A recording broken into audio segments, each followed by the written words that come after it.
Just a very quick summary of where the markets are right now as we begin to look at the final trading day in May. Yesterday, $13.16 million total transactions on the NSE. The market went down about 1.1%. We lost about 150 billion naira.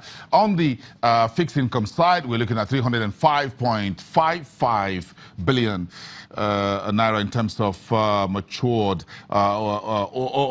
open market operations and treasury bills that the central bank will be repaying today. Thursday is the repayment today. If you're in the market, I'm sure you know that. So that will be two tranches. Yesterday was another NTB auction by the central bank. The yields remaining unchanged around 10%. But equities is where some analysts says portfolio investors are beginning to exit the market. Larry Buluro to wrap up the show for us today and for the month of May. So you got that privilege. So where is it? What's biting the market?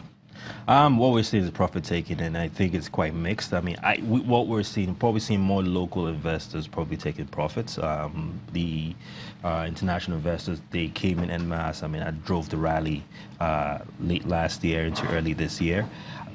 You know, we still see them, staying the course. Now, we haven't seen any additional new inflows on their part. I think the upcoming elections and actually more importantly, we've seen, yields on U.S. Treasuries creep up. And we're seeing some, international portfolio investors probably moving some funds into the U.S. But it's a mixed bag. But what we're seeing predominantly is profit taking, and I think largely driven by probably local investors. Do you think new listings, or perhaps right offerings by the big boys, like Dangote Cement is working on, or the plan MTN IPO, or earnings from the first quarter, which you expect to start coming in very much when we get to June? So first quarter earnings have come in, and they were quite muted. So, reaction to that wasn't too positive. So maybe Q2 might be another major catalyst. But to your point around new listings, of course, I mean, we all know there's a major listing upcoming in the market. What we know is it's going to be a Q2, Q3 event. I think they're going through the regulatory process as we speak. So that should definitely spur activity and drive some excitement in the equities market. I think it's an offer everyone is really looking forward to. Regards to Dangote, I know there's a debt program that he's about to commence. Same thing with Lafarge. I think they're looking at various capital market activities to raise money. A rights issue, I don't think will really drive that. Won't be a compelling case for a rally in the market, but definitely the IPO, as you mentioned, will be something that will drive. IPO seems to have a life of its own. Correct. When it hits investors, the balls around it. Correct. I mean, again, it has to be a particular type of very, strong IPO. So listen, it's the MTN IPO we're talking about, and I think it's a paper that people have been expecting for a long time, and it seems quite imminent right now. So it has to be a strong corporate that will come to the market that would drive this kind of activity.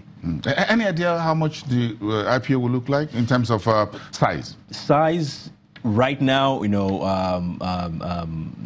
we can't give as much any insight into that, but I can point to the IPO that's happening in Ghana. Yes. And people could probably take a look at that as a proxy, right? So okay. We're looking at a almost $700 million plus US dollars listing, about 35% of the company, the intent to list. The metrics are there. It's about 7 times EBITDA valuation if you look at it. So it's a market with, I think MTN's number one also in that market with about almost 50+% market share, 15-16 million subscribers.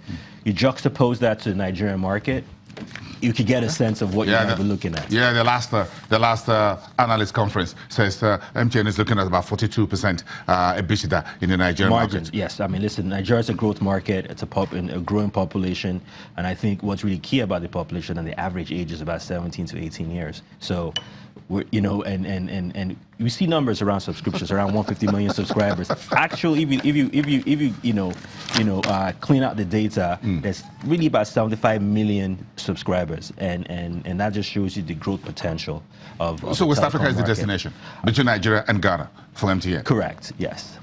Thank you very much. Let's hang it there. Yes. And it's nice to have you wrap up the show for us for the month. Do have a great day, and see you next month. Thank you. And I'll also see you again tomorrow. And that's the 1st of June. And it's a Friday. Well, let's share the weekend together when we get back in 24 hours. Bye for now.